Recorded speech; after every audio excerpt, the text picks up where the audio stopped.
সোপানো তলে কত প্রাণ হলো বলিদান।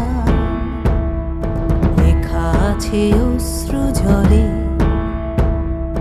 মুক্তির মন্দির সোপানো তলে কত প্রাণ হলো বলিদান।